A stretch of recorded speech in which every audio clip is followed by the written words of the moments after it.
Hey, welcome back. I have a question for you. How far would you go for what you believe in? I mean, really believe in.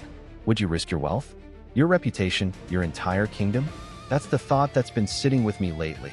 And it's what drew me back to a story of one of the most radical, fascinating, and ultimately tragic figures in all of human history.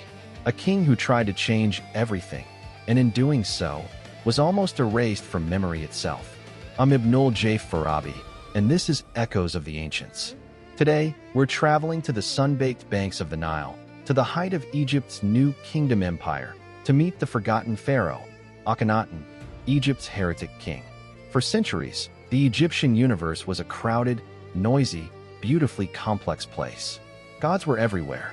Amunius, the hidden king of the gods; Osiris, lord of the afterlife; Isis, the great mother; Thoth, the scribe. Hundreds of them. Their temples were the economic and political engines of the state, run by a priestly class so powerful they rivaled the pharaohs themselves. And the pharaoh? He was the divine intermediary, the balance keeper, maintaining Ma'at, the cosmic order, by honoring all these gods. This was the world Amenhotep III inherited, a golden age of stability and immense wealth. And this was the world his son and heir, Amenhotep IV, was born into. For the first few years, the young prince seemed to play his part. But then, something shifted. We don't know if it was a genuine spiritual revelation, a political masterstroke to break the priests of Ammonius, or some deeply personal conviction. Likely, it was a thunderclap mix of all three. Amenhotep IV began to worship a previously minor aspect of the sun god, not Ra, but the Aten, the physical, life-giving disk of the sun itself. And he didn't just promote this god. He began a revolution. First, he changed his name. Amenhotep, which means Ammonius is satisfied, was scrubbed away. He became Akhenaten, effective for the Aten, a declaration of war in a single word. Then, he did the unthinkable. He abandoned the ancient, hallowed capital of Thebes, the city of Ammonius. He marched his court into the desert, and, on a virgin site along the Nile, built a brand new city from scratch. He called it Akedaton, the horizon of the Aten. Today we know it as Amarna. It was a city of open-air temples, designed not as dark, mysterious chambers, but as sun-drenched courtyards where light, the tangible presence of the Aten, could bathe everything.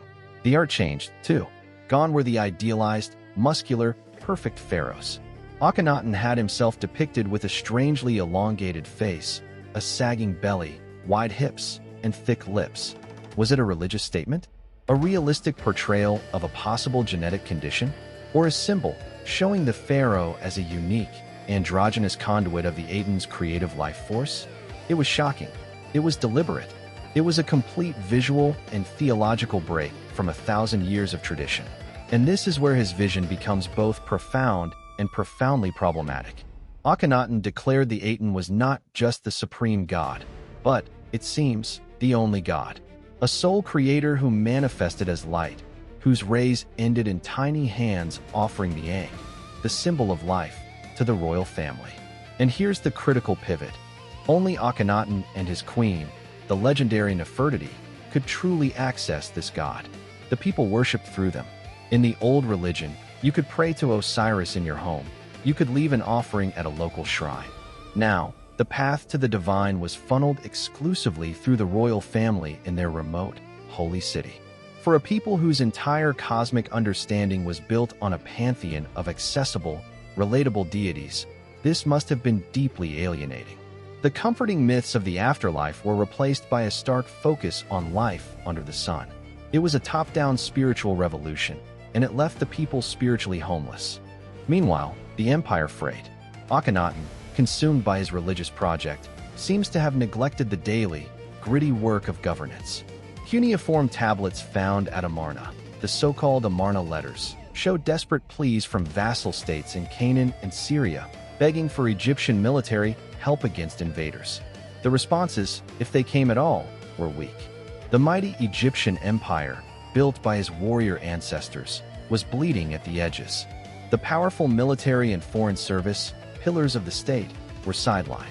All energy, all resource, was poured into the Aten and his city on the sand.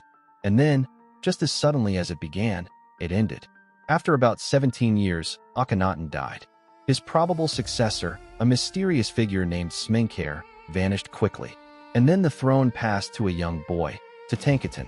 The boy king's advisors, the old guard who had been waiting in the wings, moved swiftly. The court abandoned the city of Akhenaten. The capital returned to Thebes.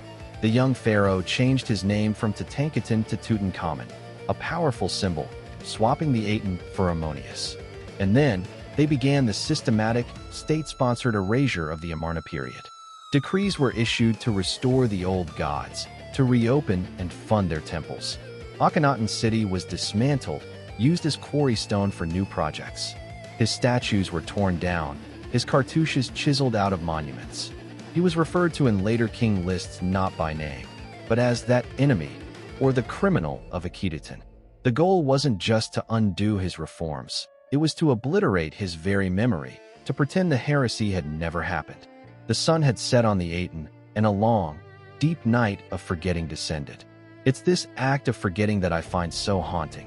You know, as an engineer and an entrepreneur, I'm drawn to disruptors, to people who look at a system and say, this can be done differently. Akhenaten was the ultimate disruptor. He saw a spiritual and political system and tried to build a new one from the ground up. But his story is a brutal lesson in change management. He moved too fast, from too far above. He gave people a new truth, but he took away their old comfort without building a new bridge for their hearts.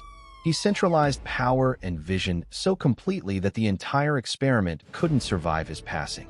It's a reminder that an idea, no matter how brilliant or fervently held, needs roots in the community it's meant to serve.